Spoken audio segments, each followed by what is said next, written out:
मोहनपुर में रहने वाला रमेश और शीला की शादी को कुछ ही महीने हुए थे। शीला जितनी ही सरल और सीधी थी, रमेश उतना ही चंचल और रंगीन था। एक दिन दोनों बाजार जाते हैं।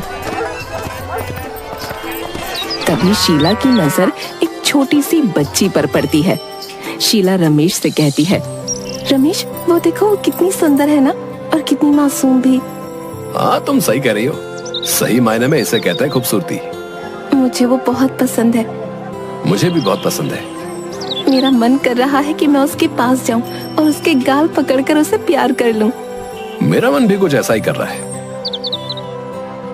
उसे देखकर मैं अपने आप को तो रोक ही नहीं पा रही। मैं भी। चलो ना, हम दोनों उसके पास चलते हैं। क्या तुम सच कह रही हो? तुम्हें मेरे उसके पास जाने से कोई एतराज नहीं है? इसमें झूठ बोलने की क्या बात है? भला मुझे क्यों एतराज होगा? चलो हम दोनों चलते हैं। चलो फिर, देरी कैसी?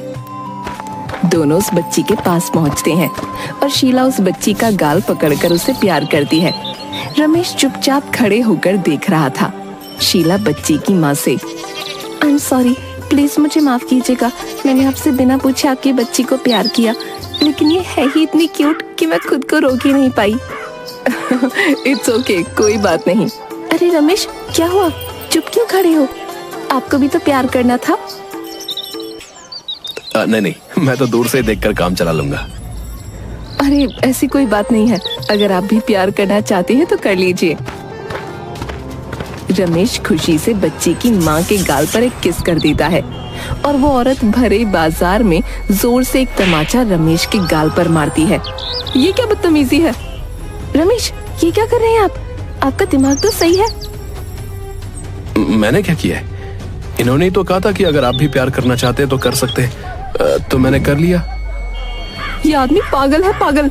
इसे पिंजरे में कैद करके रखो। ये लोगों के बीच लाने लायक नहीं है, हैवान कहीं का। वो गुस्से में वहाँ से अपनी बच्ची को लेकर चली जाती है। इस बात पर शीला और रमेश घर आकर बहुत लड़ते हैं। रमेश शीला से माफी मांगता है और उससे वादा करता है कि वो दोबारा ऐसी गलती नहीं करेगा।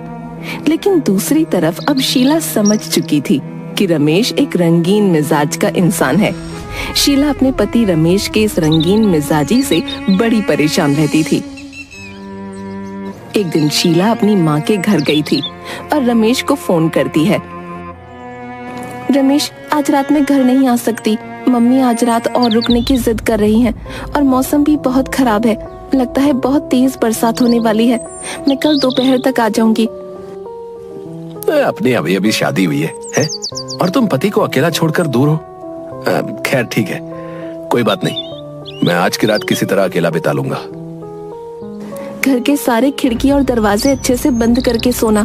तुम्हें तो पता है ना, आजकल मोहल्ले में कितनी चोरियां होती हैं। आई लव यू शीला, तुम मेरा कितना ख्याल रखती हो। I miss you. ओके, मैं फोन रखती हूँ। Bye bye.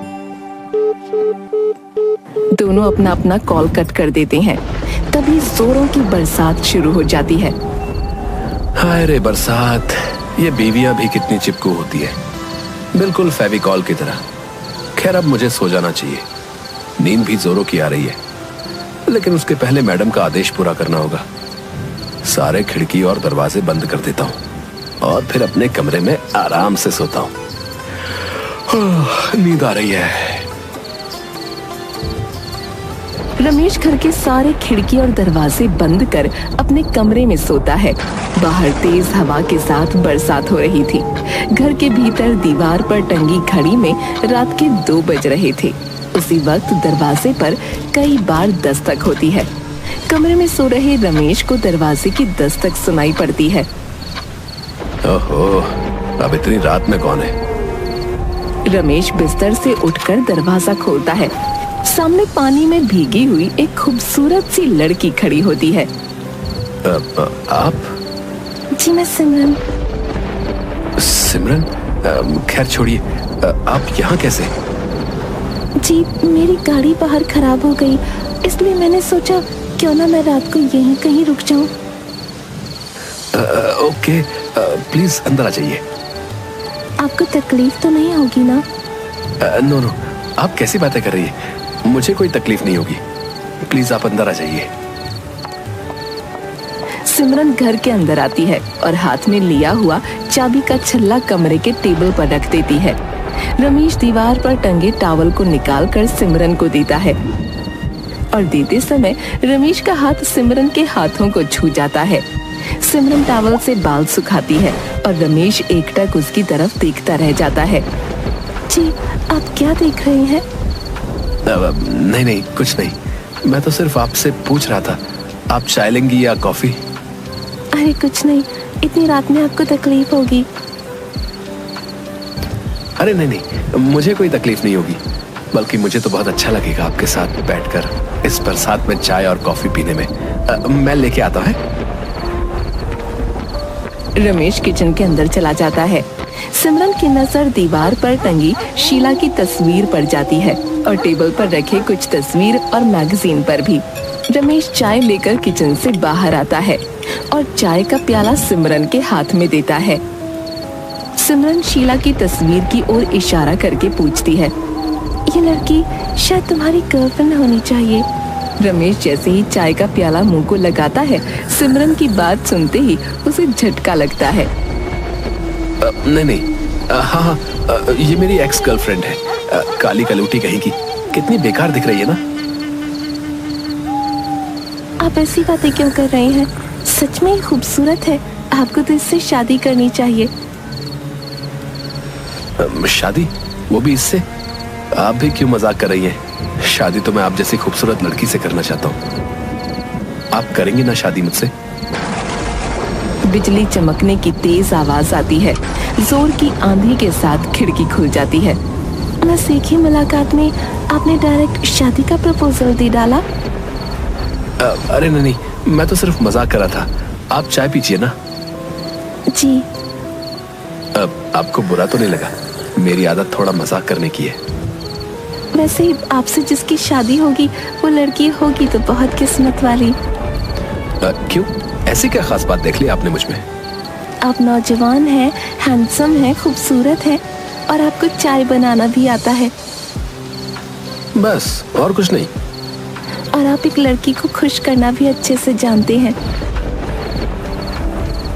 फिर क्या इरादा है आपका मेरे बारे में? मेरी किस्मत ऐसी कहाँ जो मैं आपके बारे में सोचूं। सिमरन चाय पीती है और चाय खत्म करके प्याला टेबल पर रखती है। रमेश चाय पीते पीते उसकी तरफ एकटक देखता रहता है। सिमरन की नजर रमेश की आंखों से टकराती है और रमेश अपनी नजरें बचाते हुए मुंह मोड़ लेता है। अब आप काफी भीग गई हैं। इस कबर्ड में मेरे कुछ कपड़े रखे, आप अपने कपड़े बदल लीजिए। रमेश कबर्ड से निकालकर कुछ कपड़े सिमरन को देता है। नहीं, आप बिल्कुल परेशान मत हो, मैं ऐसे ही ठीक हूँ, आपको तकलीफ होगी। बेशक नहीं, मुझे तो बहुत खुशी होगी। अब प्लीज आप इस कमरे में जाइए और अपने कपड़े बदल लीजिए। सिमरन कमरे में जाते ही दरवाजा अंदर से बंद कर लेती है।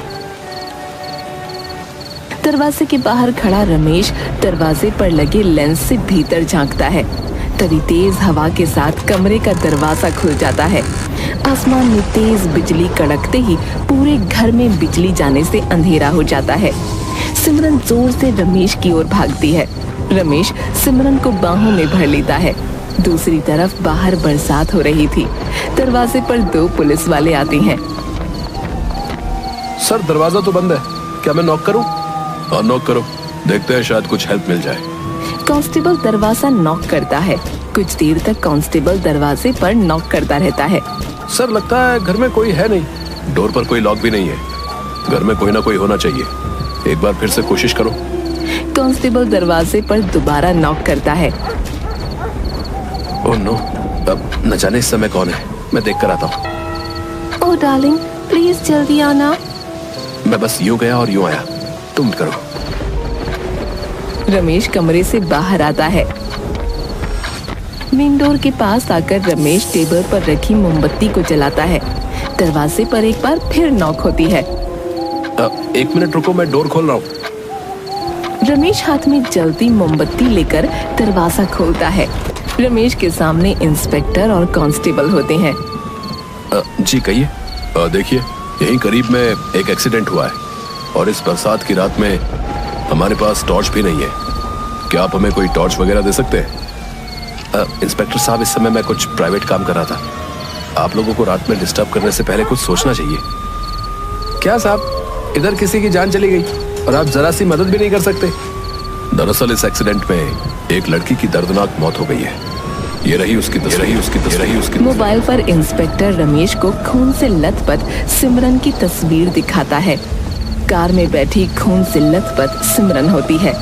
मोबाइल पर तस्वीर देखते ही रमेश के चेहरे पर पसीने छूटने लगते हैं। उसी वक्त घर में बिजली आ जाती है।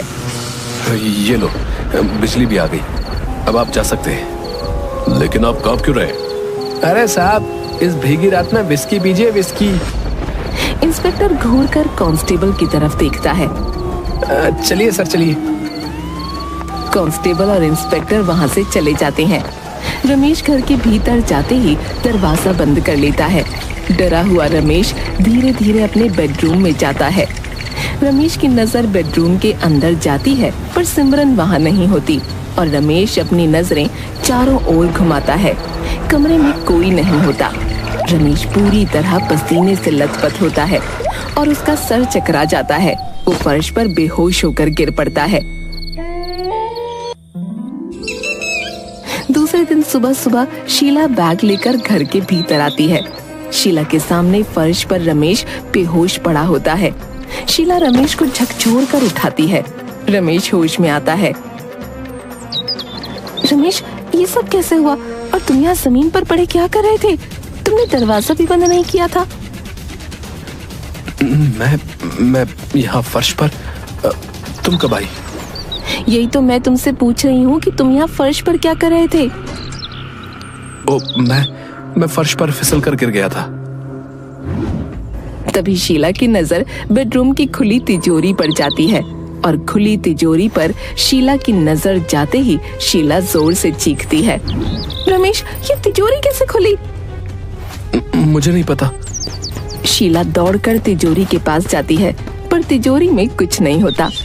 ओह माय गॉड, मेरे सारे गहने। शीला, टेंशन न लो, मैं तुम्हें दूसरे गहने ला दूंगा। लगता है उस चोरनी ने। क्या? मुझे लगता है कोई चोर हाथ साफ कर गया। उसी वक्त डोर पर बेल बजती है। जाओ देखो डोर पर कौन है। मुझे तो चक्कर आ रहे हैं।